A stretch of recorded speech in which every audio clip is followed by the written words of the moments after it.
8, julle, ons maak ons Bybels oop, ons gaan dit vir julle op die skerm sit, Handelinge 8, ons is besig met hierdie reis in Handelinge en deur Handelinge, en ons is nou daar by hoofstuk 8, vers 1,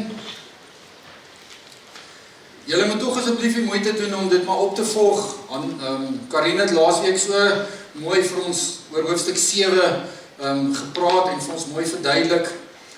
Wat was die rede waarom hierdie ouens so briesend was, dat hulle ore toegedruk het en dat hulle gevloek en geskree het en uitgestorm het en klippe gevat het en hierdie man Stefanus gestenig het. So as jy iewers iets gemis het, gaan tel het sommer op ons YouTube kanaal, gaan search sommer net Basileia gemeente YouTube en dan sal jy ons goedjies daar so kry. So kom ons tel op hierso in Handelinge 8 vers 1, jy moet nou net eintlik die vorige gedeelte net so in gedagte, net so vinnig saam met my oproep, vers 58, daar staan, hulle het so uit die stad uit gestorm en hulle het hom uitgesleep en hulle het hom daar gestenig. Jy kan self jou net iewers die huiswerk gaan doen en gaan Google sommer net hoe het hulle mense in die Bybelse tyd gestenig. Dit was nie 'n aangename oefening nie. Dit was baie verskriklik om iemand te stenig. So die getuies het hulle klere neergesit by 'n jong man met die naam Saulus. So ons gaan vorentoe 'n bietjie met julle gesels oor Paulus, Saulus. Hierso is hy Saulus en hoe oud is hy? Nie 18 of 19 jaar oud nie. Waarskynlik moet hy hier in sy laat 30's wees. As hulle beweer, of as die bewering reg is, dat hy deel van die Sanhedrin van die 70 was, dan moes hy amper 40 gewees het. En dit was beskou as 'n jong man, dit was in die vleur van 'n ou se jeug, en dan sou hy moes getroud gewees het. As hy op die Sanhedrin wou gedien het, dan moes hy getroud gewees het. So nou wonder ou partykeer op 'n ander plek in die Bybel sê Paulus, dis beter om alleen te wees. So as hy op die Sanhedrin was en deel was van die Sanhedrin, wat ons nie 100% weet nie, dan moes hy getroud gewees het, want dis die voorvereiste. En dan het iets gebeur, of sy vrou het iewester met hierdie moordsigtigheid en dade en vervolging en dit wat hy in sy lewe gedoen het sy nie meer kans gesien nie en hulle paai het geskei, of dis nou maar 'n bietjie dink, nou, ons het nie bewyse in die Bybel wat dit presies sê nie, maar dis nie 'n jong seentjie wat 17 jaar oud is of 13 jaar oud is nie. Terwyl hulle vir Stefanus so stenig, het hy uitgeroep, Here, ontvang my gees. Hy het op sy knieë neergesak en hard uitgeroep, Here, moet hulle asseblief nie hierdie sondes toereken nie. En met hierdie woorde het hy gesterwe.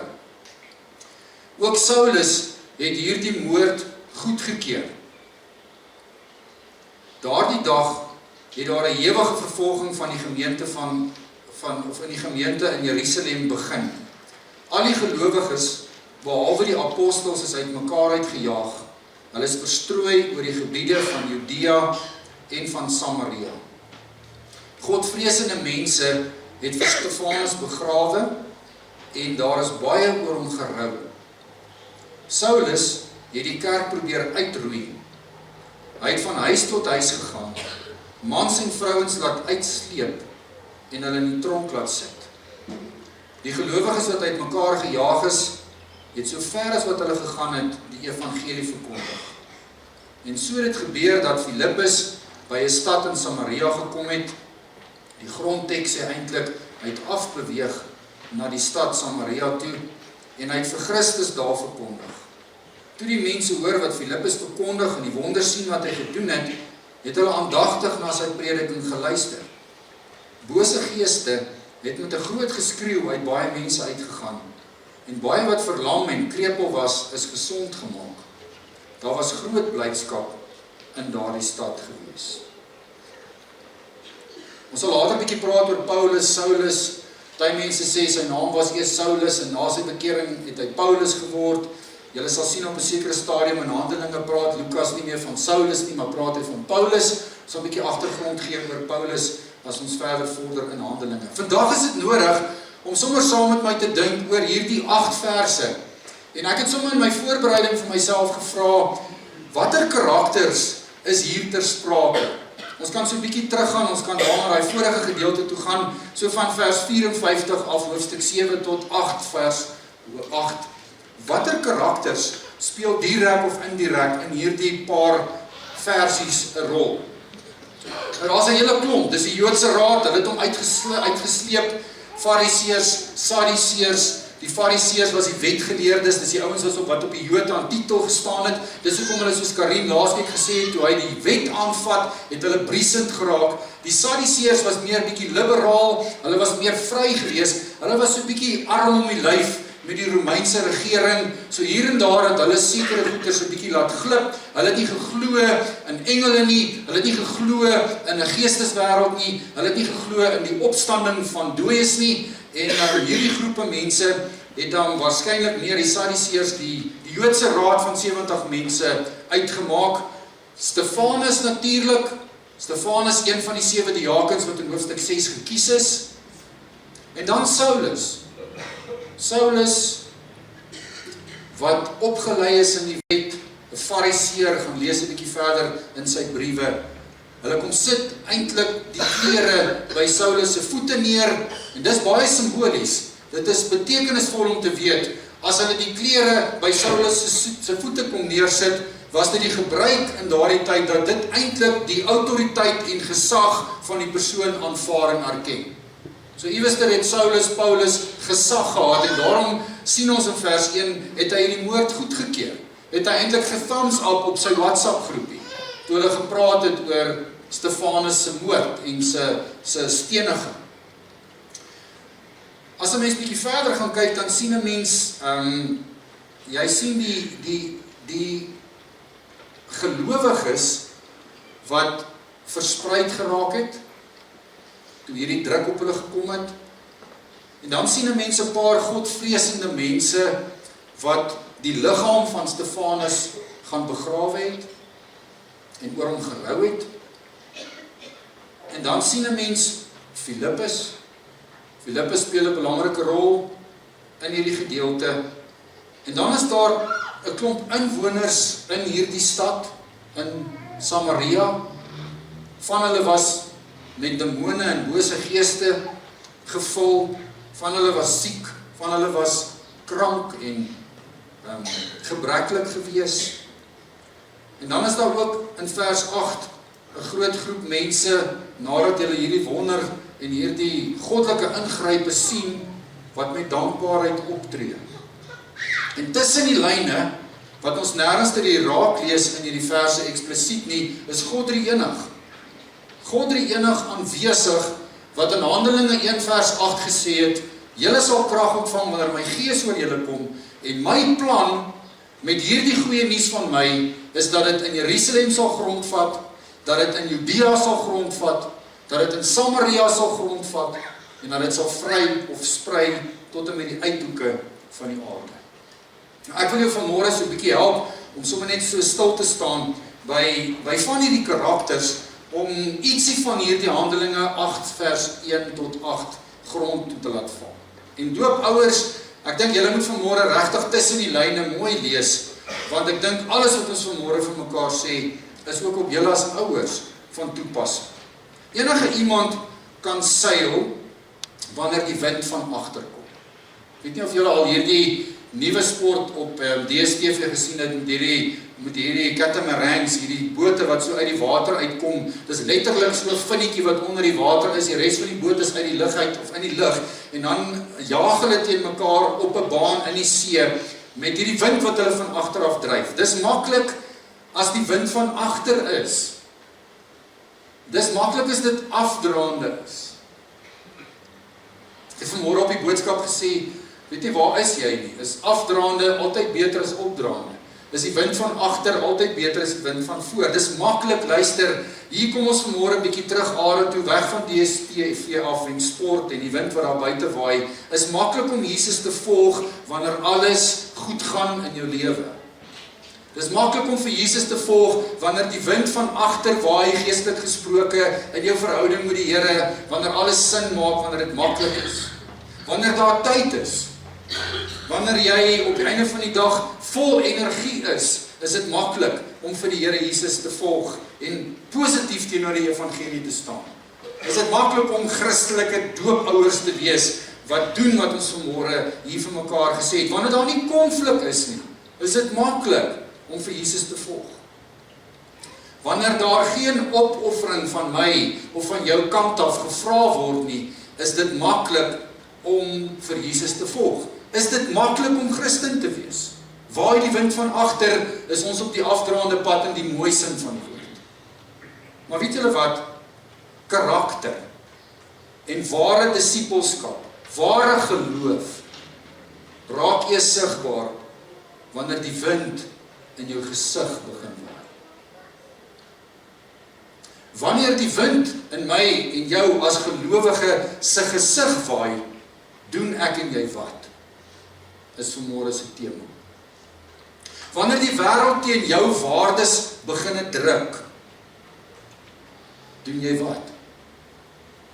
Wanneer jou tyd min raak, wanneer ek en jy met hierdie sweet hier op ons lywe wakker word in die oggend, of iewers in ons dagboeke sit, en ons weet nie hoe om alles bymekaar te kry nie, want die tyd raak min, dan word ons geloof getoets, dan toon ons karakter of nie. Dis ware geloof, wanneer jou program oorvol raak,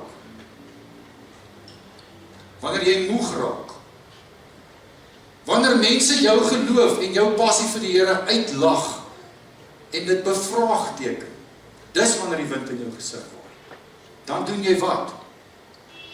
Wanneer jou geloof van jou opofferings begin vra, wat doen ons dan? Wat doen jy dan? Die gemiddelde mens doen dan die volgende.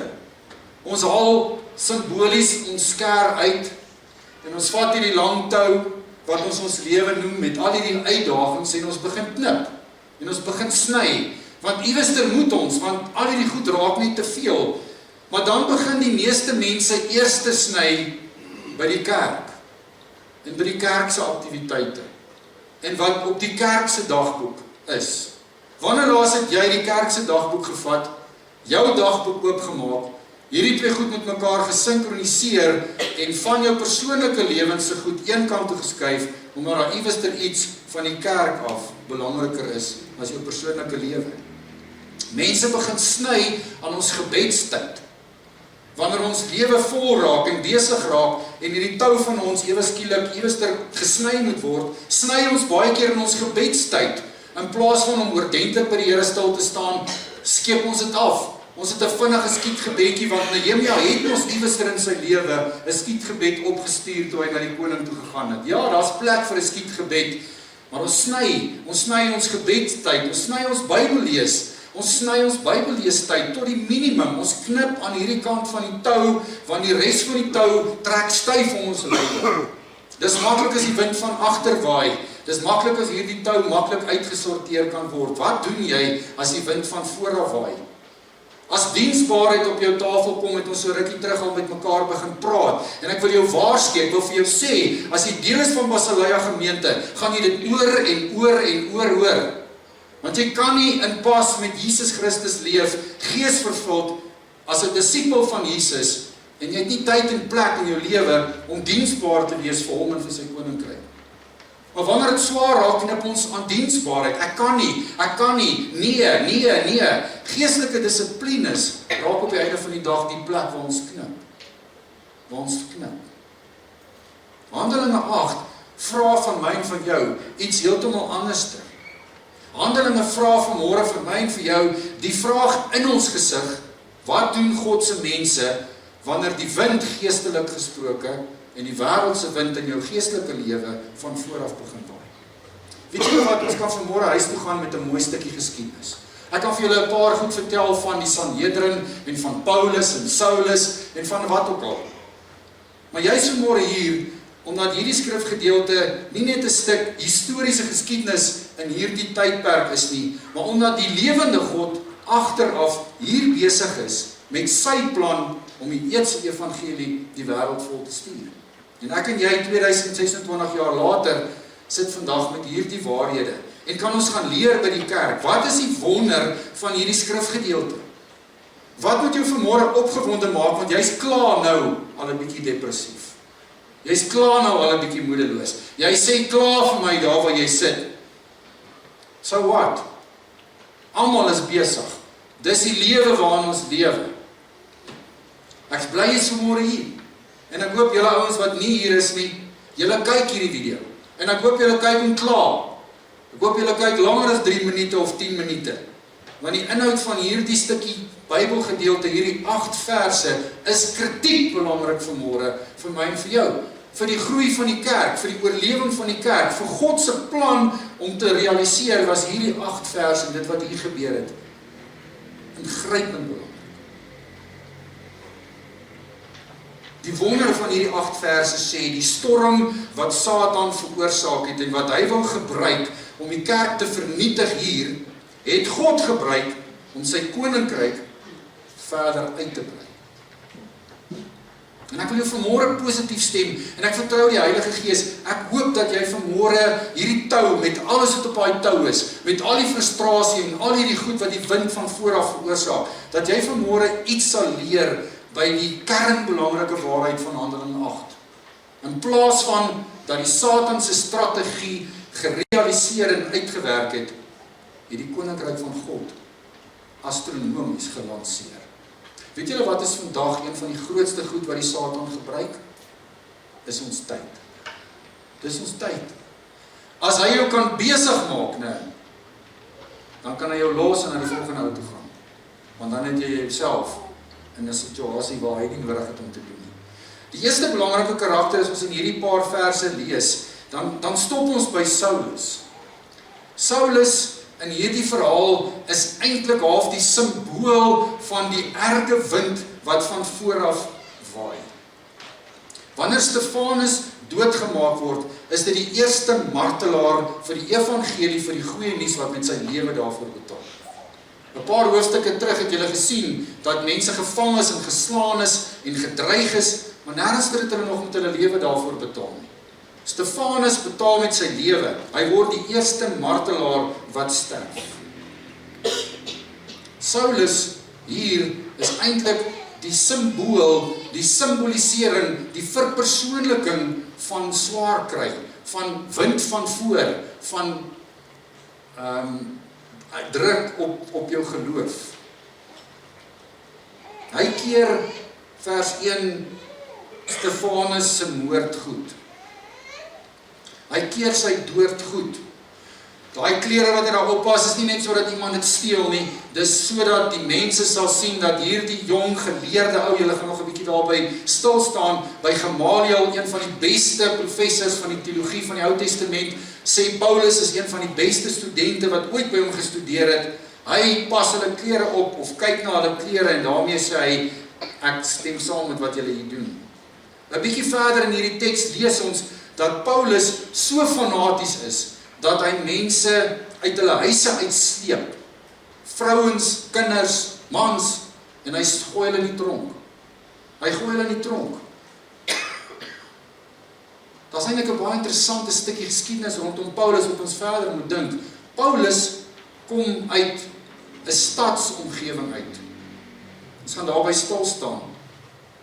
Paulus is eintlik veronderstel om 'n bietjie meer liberaal te wees. Hy moet eintlik 'n bietjie meer vrygewig en akkommoderend wees, omdat hy uit die stadomgewing uitkom en nie hier uit die platteland uit nie. Maar hy's fanaties hierso. Hoekom? Want Paulus wil vir hierdie klomp ouens wat hier staan en kyk, laat glo dat hy spesiaal en belangrik is en dat hy sterk staan teen hierdie Christene. Hy probeer die kerk vernietig. Paulus in Handelinge 8 vers 1 tot 8 is die vervolger van die kerk, is die persoon wat die kerk wil uitwis. In ons moderne samelewing waar ek en jy vandag lewe, is daar in ons wêreld 'n enorme klomp vervolging. Ons vervolging lyk net 'n bietjie anders. Paulus het in 'n ou se huis ingebars, hy het hulle gevang, hy het hulle weggevat en in die tronk gegooi laat slaan. Jou vervolging lyk anders. Myne lyk anders. Niemand bars by jou deur in nie. Die wind wat in jou deur inwaai, wat in jou gesig inwaai, die Paulus, die Saulus van ons tyd, lyk anders. Dit is daar konstante druk. Dis iewester in jou wêreld waar jy leef, bly, werk, konstante druk. Dis dalk 'n gespottery.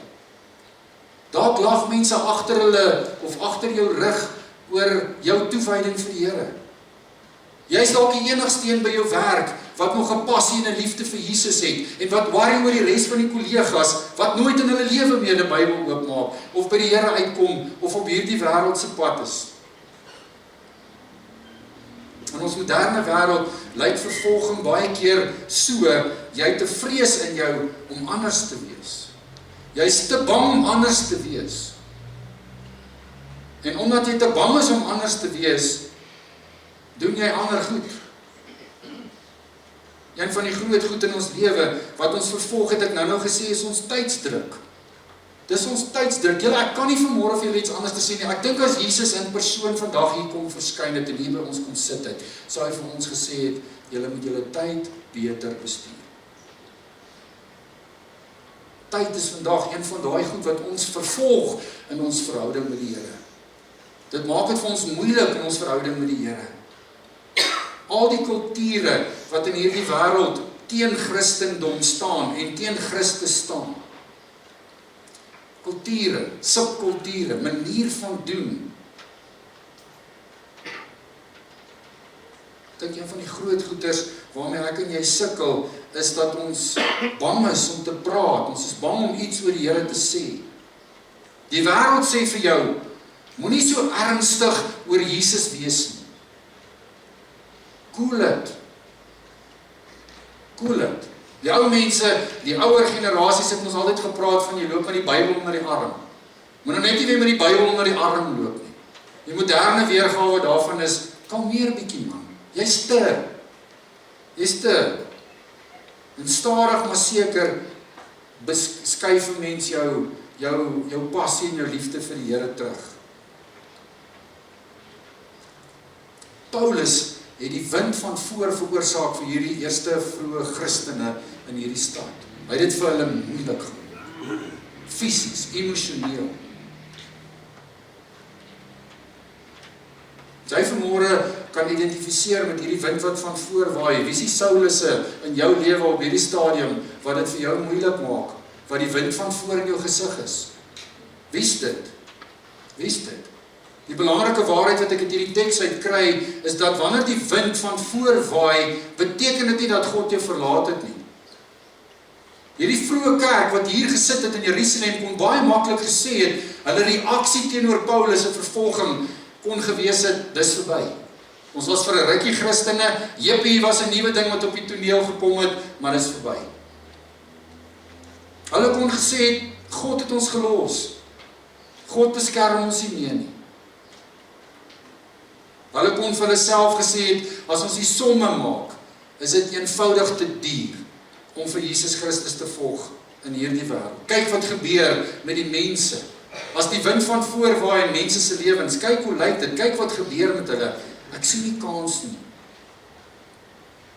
Maar die waarheid van hierdie teksgedeelte, en dit wat ons vanmôre opgewonde maak is, dat terwyl die wind so verskriklik teen hulle gewaai het, en in hulle gesigte gewaai het hulle wat gedoen? Het hulle geweet God was steeds by hulle, en was God aan die werk. So wat druk jou? Wat is die wind wat van vooraf kom in jou lewe op hierdie stadium? Vra vir die Gees van die Here, wat is die Saulus in jou lewe? En wat is die vervolging van Saulus in jou lewe? Die tweede groep ouens hier, wat ek raak lees, ek gaan nie by almal stil staan nie, is hierdie verstrooide gelowiges. Die teks sê, daardie dag het daar 'n ewige vervolging in Jerusalem plaasgevind. Al die gelowiges, behalwe die apostels, is uitmekaar uitgejaag, en hulle is verstrooi oor die gebiede van Judea en Samaria. Daar het 'n geweldige vervolging plaasgevind. Al die gelowiges behalwe die apostels is uitmekaar uitgejaag. Hulle is verstrooi. Die woord verstrooi daar in die oorspronklike teks is diaspora. Julle het al gehoor van diaspora. Diaspora is die verstrooiing van die Joodse Christene, van die Christene in die wêreld om hulle. Dis die woord wat gebruik word vir wat 'n boer in sy sak sit en 'n handvol saad vat en dit so uitgooi oor sy land. So is die Christene na hierdie dood van Stefanus vervolg en is hulle eintlik verstrooi oor die hele bestaande wêreld van daai tyd. behalwe die apostels het agtergebly. Hoekom mense spekuleer daaroor, hoekom die apostels, waarskynlik het die apostels agtergebly, om die ouens wat nog in Jerusalem agtergebly het, geestelik te begelei. Daar is nie genoeg inligting om presies vir ons dit te sê nie. Maar wat gebeur hier? Hulle is uitmekaar uitgejaag. Hulle is versprei. Die teks sê, hulle is versprei in die gebiede van Judea en tot in Samaria. Tot nou toe, julle, tot nou toe, tot hier voor Stefanus se dood, was die Christen, die vroeë kerk, gesentreer binne in Jerusalem. Dis waar hulle was, dis waar hulle gegroei het, 5000, meer as 5000, 'n klomp mense gelokaliseer binne in Jerusalem, in Witbank. En dis waar die kerk gegroei het, en dis waar alles gebeur het. En die oomblik toe Stefanus dood is, en Paulus met hierdie verskriklike Saulus, met hierdie vervolging plaasvind, spat hierdie gelowiges uit hierdie klein dorpie, stad van daardie tyd, Jerusalem, uit die stad uit, in die provinsie in Samaria in, en soos wat ons die Handelinge verder lees, die res van die wêreld oor. Hierdie gelowiges verloor hulle veiligheid. Hulle was veilig hier in Jerusalem gewees. Hulle verloor hulle veiligheid, hulle verloor hulle huise, hulle verloor die gemak wat hulle gehad het onder die omstandighede in daai tyd. Daar was 'n stuk stabiliteit. Hulle het iewester die sinagoge verlaat, hulle het Christene geword, hulle het daagliks bymekaar gekom saam met ander gelowiges en hierdie het vir hulle 'n nuwe stuk stabiliteit geword. Hulle het gemaklik geraak aan hierdie manier van dis hoe dit gaan wees vir altyd. Hulle hele normale lewe het radikaal verander toe hulle so vervolg geraak het en hulle verstrooid geword het uit hierdie gemaksone van hulle. Wat sal met jou gebeur? Wat sal met ons gebeur as ek en jy vandag in hierdie dorp so vervolg word en dit vir ons so moeilik gemaak word omdat ons Christene is, dat ek en jy ons goed vat en ewe skielik na Middelburg toe, na Waterval boventoe, na waarewer toe begin trek en jy met jouself van daar af met niks, moet jy jou vestig en hervestig. Ons dink nie aan hierdie goed nie, ons lewe as 'n kerk gemaklik in Jerusalem. Ons is stabiel, ons hou dit wat ons het vir onsself, ons is op pad hemel toe. Ons is dankbaar oor hierdie babatjie wat gedoop is. Ons bid dat hy eendag hemel toe gaan. Hierdie gelowiges het alles verloor. Wat maak jy as die wind van voorwaai? Hulle het oral waar hulle gegaan het hulle die evangelie van Jesus verkondig. Dis onbeskryflik om te lees. Dis onbeskryflik om te dink toe hierdie moeilike tyd van hulle lewe opgedaag het. Toe hulle besef hierdie tou van hulle is vol en hy's by die end en hulle moet iewers knip en hulle moet iewers iets begin doen, het hulle die evangelie van Jesus verkondig. Hulle het nie gesê, ons vat nou 'n geestelike breek. Kom ons vat nou net 'n geestelike breek, die dinge is moeilik, die dinge raak vir ons swaar hier, en ek gaan 'n bietjie oor die tyd gaan vanmôre, jy moet net by my bly. Ons lewe is nou te de mekaar, ons het nie nou tyd vir bediening nie, so kom ons vat net 'n bietjie 'n sabbatical, en ons rus net so bietjie. Die druk het hulle nie van Jesus al weggetrek nie. Die druk het hulle juis nader aan Jesus getrek.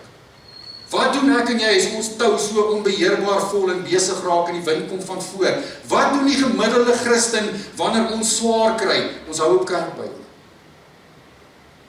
Ons hou op kerkbybel. Ons worstel so met die Here, ons hou op Bybel lees. Ons hou op bid.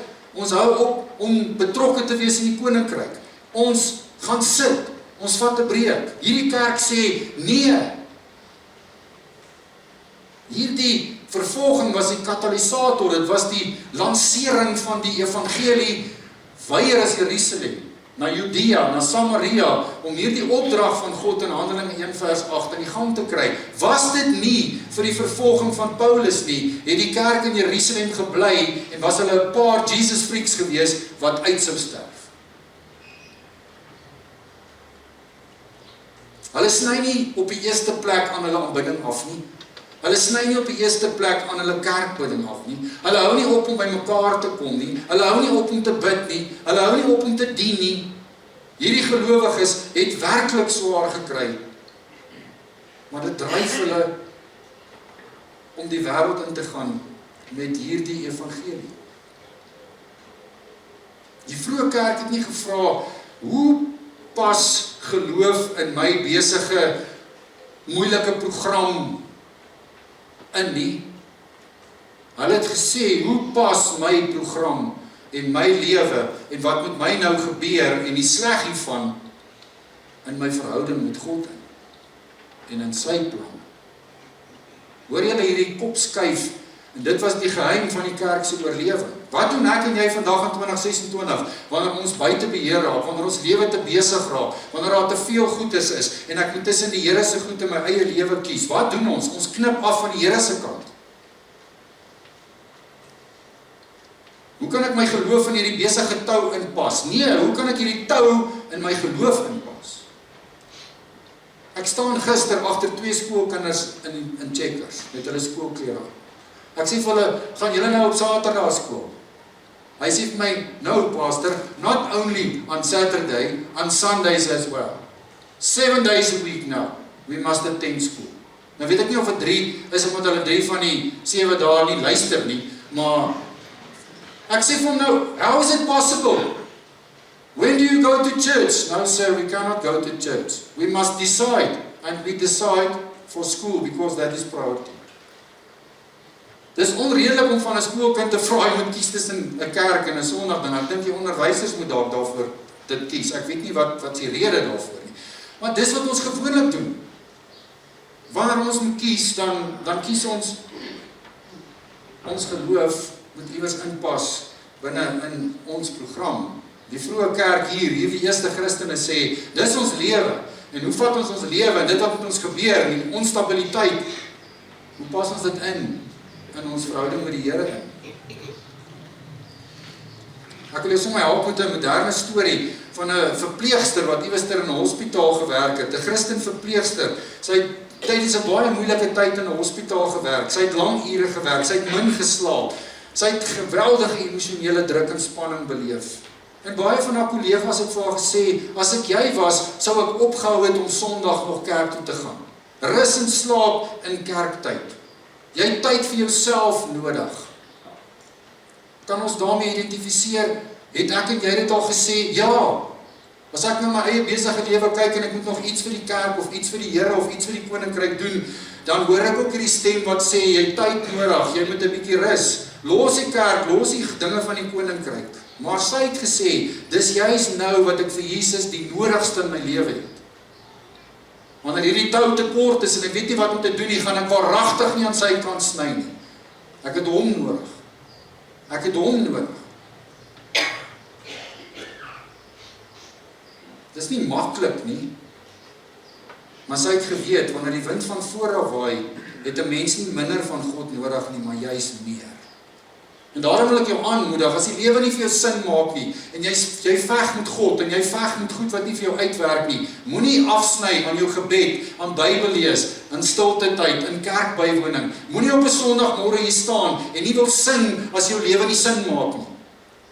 Moenie lofprysing en aanbidding los, as jou hart seer is, of jy is vies vir God, omdat jy nie verstaan, hoekom gebeur goed in jou lewe nie. Jy moet juist dan, nie aan daai kant afsny nie. So sê hierdie vrou, so sê hierdie suster, het ek so aangehou, en een aand vra 'n pasiënt vir haar, hoekom is jy anders as almal in die hospitaal? En daardie gesprek het eintlik daartoe bygedra, dat die vrou wat met die suster gepraat het, begin kerk toe gaan het, en naderhand haar voet in die geloofswater gesit het. In hierdie storm het hierdie verpleegster amper opgegee. Toe die wind van voorwaai, het sy amper opgegee, maar toe doen sy wat? Toe sê sy, nee, jy's nie nou nie. God het hierdie selfde storm van hierdie vrou gebruik, om iemand anderster aan Jesus bekend te stel. Ons sien in hierdie paar verse nog 'n paar mense, ons sien Godvreesende mans, wat hierdie liggaam van Stefanus gaan begrawe het. Nou jy moet ietsie verstaan van die Joodse wette in daardie tyd van die Talmud. Die Talmud het gesê, 'n aktivis wat doodgemaak word, soos Stefanus, soos Jesus, moet op die einde van die dag begrawe word. Maar niemand mag oor daardie persoon rou nie. Niemand mag oor daardie persoon huil nie. Daardie persoon moet begrawe word, uit die samelewing uit verwyder word, maar dan mag nie gehuil word of gerou word nie. Die teks sê, in hierdie omstandigheid van swaar kry, was daar 'n paar godvreesende mense. Die Bybel sê nie Christene nie, waarskynlik mense wat Jode was, Hellenistiese Jode, bloubloed Jode, wat 'n versigtigheid of 'n vrede met God gehad het, dalk nog nie met Jesus nie, maar iets wat hulle hier gesien gebeur het, hierdie man wat sy gesig gestraal het, hierdie man wat sê, Here vergewe hulle, as hulle my met klippe doodgooi, het op hulle 'n indruk gemaak. En dan vat hulle hierdie lijk, hierdie liggaam van Stefanus, hulle gaan begrawe hom, en hulle rou oor hom. Rou oor hom wat sê, dis verkeerd wat hier gebeur het. Ons stem nie saam met wat hier gebeur het nie. Dis nie reg wat hier gebeur het nie. Teen die wette in. Teen die wette in. So weet jy wat, baie keer is dit nie die groot goed wat ek en jy hoef te doen om ons staande te laat bly in hierdie samelewing nie. Partykeer is dit net die klein detail goedjies. Om 'n man te gaan begrawe en oor hom te treur, al sê die wet jy mag nie. Hulle gewys, hierdie ouens wys vir ons sommer net so 'n ietsie dat jou getrouheid partykeer nie dramaties hoef te wees nie. In die kleine kan jy doen as die wind van voor in jou gesig waai. Soms beteken getrouheid, soms beteken om staande te bly, soms beteken dit in hierdie simbool om net aan te hou. Net aan te hou, doen wat jy weet reg is. Lees nog 'n keer jou Bybel. Kom maar weer 'n keer kerk toe. Sing, al wil jy nie sing nie. Sê, hier is ek. Gebruik my Here, hoe kan ek vir u in u koninkryk opvaardig wees of tot die diens wees? Daag op, om aan te hou opdaag. Wanneer die wind van voor af waai, doen ek en jy gewoonlik die ander ding, en dit is om weg te bly. Wat gaan julle doen? Wat gaan ons doen in hierdie Pinkstertyd, wanneer ons 'n verwagting het, en ons sê vir die Here, hier is ons vertrou vir u, dat u met Basileia gemeente 'n pad gaan loop. Gaan jy by die huis bly? Waar gaan jy afknip in hierdie volgende paar dae as dit Pinkster is? Almal van ons programme is ewe besig. Almal van ons gaan iewers 'n besluit moet neem. Miskien moet jy net aanhou om die regte ding te doen. Miskien moet jy net opdaag. Dit is om te doen wanneer die wind van voor waai. En almal vir jou sê jy is besig, en jy het 'n klomp huiswerk, en jy het 'n klomp goeders, om steeds te bid, om steeds te aanbid, om nie weg te stap van Jesus af nie. Moed is nie altyd hard en duidelik sigbaar nie. Soms is moed en aanhou en opstaan eenvoudig om net te weier om nie weg te loop van Jesus af. Hierdie ouens sê ten spyte van die wet, ons gaan hierdie ou begrawe. Julle naam is dit Filippus. Filippus is eintlik die kern van hierdie hele gedagte. Filippus waarskynlik een van die 7 diakens in Handelinge 6. En dan kom Filippus, en wat doen Filippus? Filippus beweeg. Filippus gaan na die stad in Samaria toe. Julle, hier skuif die evangelie van Jerusalem af na Judea toe, na Samaria toe op die voetspoor van God se plan in Handelinge 1 vers 8. Samaria ken julle net so goed soos ek. Samaria is daai gedeelte, die noordelike gedeelte van die volk van God. Toe hulle 12 stamme was dit die noordelike gedeelte. Toe dit gebreek het na Salomo, was dit die boonste 10 stamme. Dit was in die noorde gewees en Samaria was die hoofstad gewees. Die Samaritane het daar gebly. Toe Assirië die Joodse volk weggeneem het in ballingskap, het daar 'n klomp Jode agtergebly. En daardie Jode wat agtergebly het, het ondertrou met van hierdie vervolgers en onderdrukkers, en het hulle 'n basternasie geword. Die Jode het hulle gehaat. En dan kom Jesus, en dan het hy doelbewus, as hy bedien het hy deur Samaria gegaan. Die Samaritaanse vrou by die put, die gelykenis van die barmhartige Samaritaan. Dis 'n verwerpte, veragtelike randgedeelte van die land, waarna toe Filippus gaan. Hy het afbeweeg, sê die oorspronklike teks. Nou as jy skerp is en jy ken die geografie van Israel, sou jy gesê het Samaria in terme van Jerusalem is op. Dis noord Hoe kan hy afgaan? Topografies, geografies, is Jerusalem die hoogste plek in Israel. En dis waar die tempel was. So as jy na Samaria toe beweeg het, het jy afbeweeg, in terme van hoogte. Nie noodwendig in terme van suid nie, maar af. Sommige net vir julle ouens wat dink die Bybel weerspreek om hierso. Filippus, sy hele wêreld verander, sy veiligheid verander. Alles raak onseker, maar wat doen Filippus? Hy gaan na Samaria toe. Na daai plek toe waar niemand eintlik wil gaan nie, en hy gaan verkondig vir Christus daar. Hy kon bitter geraak het.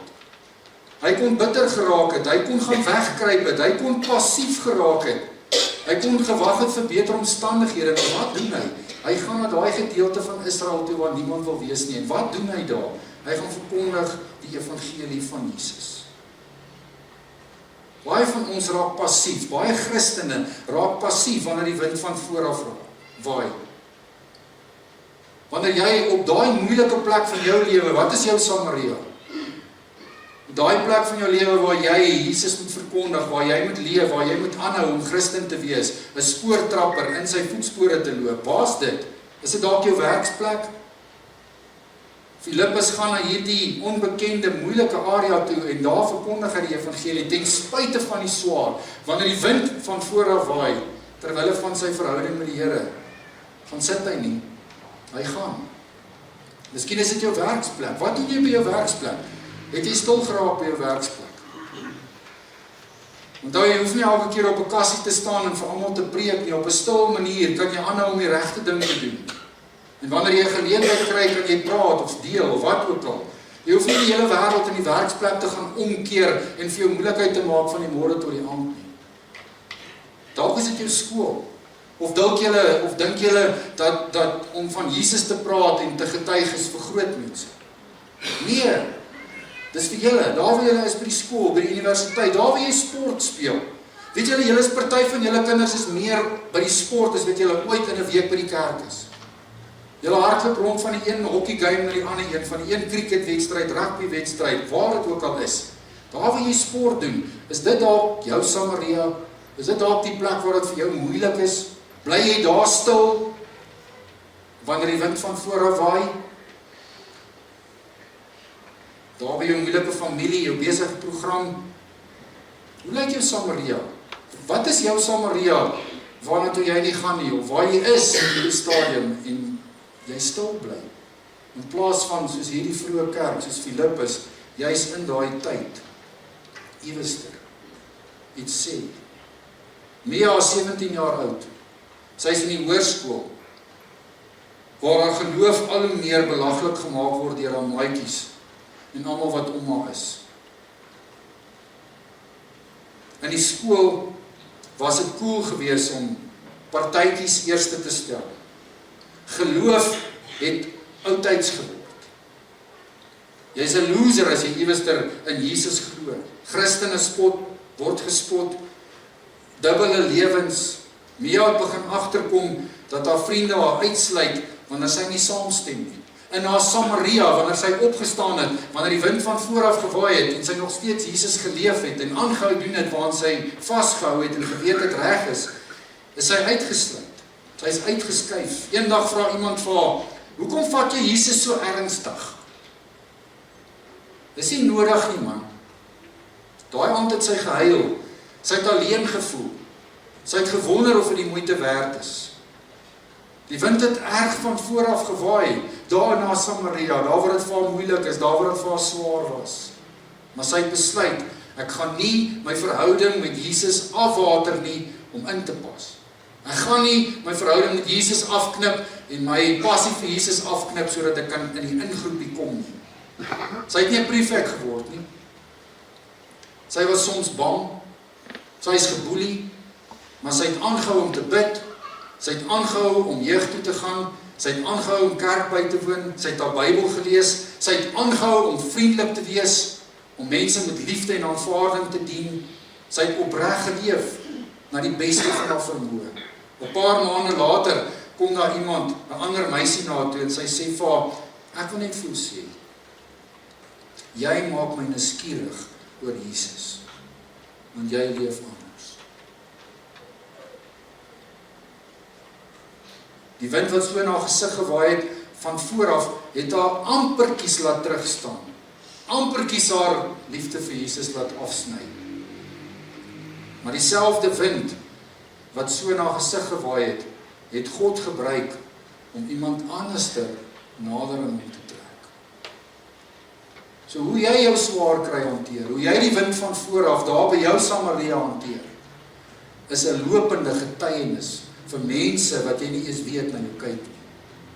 Want tussen die lyne en agter hierdie hele verhaal is God besig met sy meesterplan en gebruik hy vir Filippus om hierdie goeie nuus in Samaria te laat grondvat. Mense kyk vir ons. Mense kyk vir ons. Mense kyk hoe jy dit hanteer wanneer die wind van voor waai, wanneer jy in jou Samaria is. Die mense van Samaria, die dorp, was ver van God af. Maar wanneer hierdie ouens en Filippus met hierdie andersheid in hierdie stad begin inkom, en die effek daarvan in hierdie stad sigbaar word, skryf die Bybel, het hierdie mense gesond geword, het hierdie mense die teenwoordigheid van God beleef, en weet julle wat sê die versie daar vir ons in vers 8, daar was 'n groot blydskap in die stad.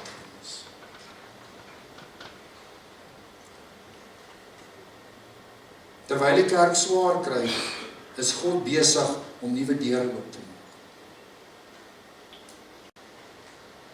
Terwyl Witbank swaar kry en uitmekaar uitval, is God besig om nuwe deure oop te maak.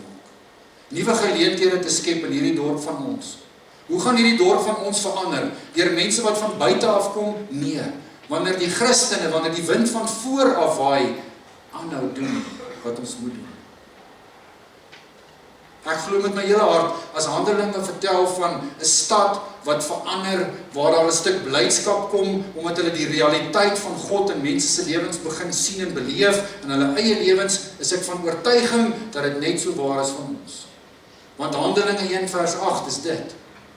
God is ook besig in Witbank, en hy gebruik my en jou, en ons situasie, en ons stad, wanneer die wind van voorkom, om ook in hierdie stad 'n verskil te maak. Glo jy nog dat hierdie stad Witbank iewester op 'n dag weer soos hierdie vers 8 sê met 'n groot stuk blydskap kan reageer? Ja, maar dan gaan ons as kerk, ons as Christene, as die wind van vooraf in ons gesigte waai, gaan ons iewester nie moet afknip aan God se kant nie, maar aan 'n ander kant. Gaan ons moet staande bly. Wanneer die wind van vooraf waai, het ons altyd 'n keuse. Jy kan terugtrek, jy kan koud raak, jy kan passief raak, jy kan geloof afsny. Niemand gaan jou dagboek in die volgende 3 weke verander dan jy nie. Niemand. As jy vanmôre hierdie boodskap hoor en jy stap hier uit, en jy maak nie 'n besluit om iewers in die volgende paar weke, iewers Pinkster op jou dagboek in te skryf, jou geloofslewe, jou verhouding met die Here te herprioritiseer nie, gaan jy aangaan soos my. Of ons kan dieper in Jesus invlug. Dis wat Handelinge 8 gedoen het. Handelinge 8 en hierdie mense het nie opgehou toe die wind teen hulle gewaai het nie. Hulle het nader aan God beweeg. Juis nader aan God, dieper in God, in hulle verhouding met God. Die evangelie verder gedra, in plaas van om stil te raak, passief te word, het hulle die evangelie verkondig. Hulle het getrou gebly, moenie in jou getrouheid twyfel nie. Ek en jy hoef nie altyd hierdie nuwe reuse goeders te doen nie. Hou aan om die regte ding te doen. Daarin lê 'n groot stuk krag. Bly glo. Bly glo. Party dan moet ons vir die Here sê, asseblief gee my genade, ek het nie geloof nie. Dit kom ook van hom af. Maar dan moet ons op 'n punt kom waar ons sê, gee vir ons asseblief. Bly getuig, bly getuig. Bly getuig. Wanneer die wind van voor af waai, moet jy nie wegbeweeg van my af nie, sê die Here, juis nader aan my. Ek sluit af vanmôre. Die wind wil jou stop. Die wind wat jou wil stop, kan keer dat jy deur God gebruik word. Of die storm hoef nie die einde te wees. Die wind van voor kan soos in Handelinge 8 in jou lewe, in Basileia gemeente se lewe, in ons dorp, die begin van 'n groter sending wees. Ek het vir jou op jou WhatsApp groepie, het ek vir jou 'n opsomming gegee van die hele preek. Gaan kyk 'n bietjie as jy stilte tyd hou. Gaan kyk 'n bietjie weer na die waarhede hiervan. Gaan kyk 'n bietjie na die karakters wat hierin speel. Gaan kyk wat doen 'n mens wanneer die wind van voor af waai. En gaan sit sommer net weer saam met die Here en gaan neem 'n bewustelike besluit oor wat jy met jou lewe van nou af vorentoe gaan doen. Waar gaan jy knip? Wat gaan jy doen wanneer die wind van voor af waai? Here, dankie vir oggend. En ek weet ons is oor die tyd vanmôre en ek weet ons het langer hier gesit as wat ons aan gewoond is, maar Here, in die ewigheid is dit wat ons vanmôre hier gedoen het, 'n stofie op die skaal. En ek bid vanmôre so, Here, dat hierdie effense langer sit, hierdie afsny aan iets anders waarna toe ons nou moes gaan, Here, dat dit juis vanmôre vir ons kom wys, dat ons bereid is om na 'n groter saak en 'n prentjie te kyk en daaraan te dink. Here, ek weet vanmôre hoe besig is ek en hoe besig is elkeen van ons. Mens voel hierdie wind al hoe meer in jou gesig waai. En ek bid vanmôre vir jou en ek bid vir my dat die Heilige Gees deur hierdie woord kragtig in ons harte sal skryf, sal werk en met jou sal besig wees in die tyd wat voor lê. Here, dat ons nie net môre weer sal aangaan met die skêr in die hand aan dieselfde kant aan die sny.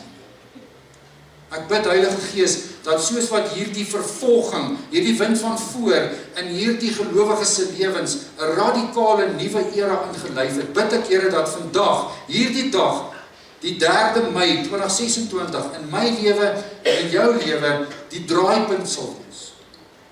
En dat jou verhouding met die Here en hoe jy kies en wat jy doen wanneer die wind van voor af kom, wanneer dit moeilik raak, wanneer jou geloof met die Here getoets en uitgedaag word, dat jy anders, radikaal anders gaan kies. Here, ons het 'n verwagting.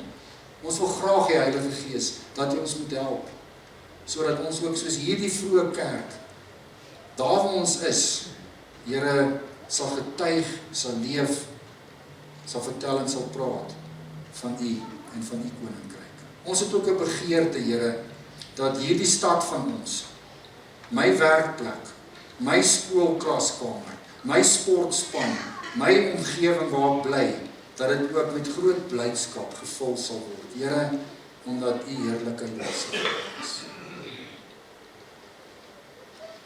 Ons het so baie verskonings. Wat is jou verskoning? Hou aan.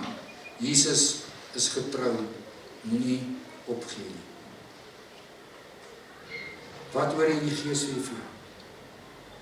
Wat gaan jy môre en vanmiddag en vir die res van die week anders moet doen om by die waarheid van hierdie teks uit te kom? Wanneer die wind van vooraf in my gesig waai, doen ek gewoonlik wat? Wat gaan jy nou anders doen? So help my God.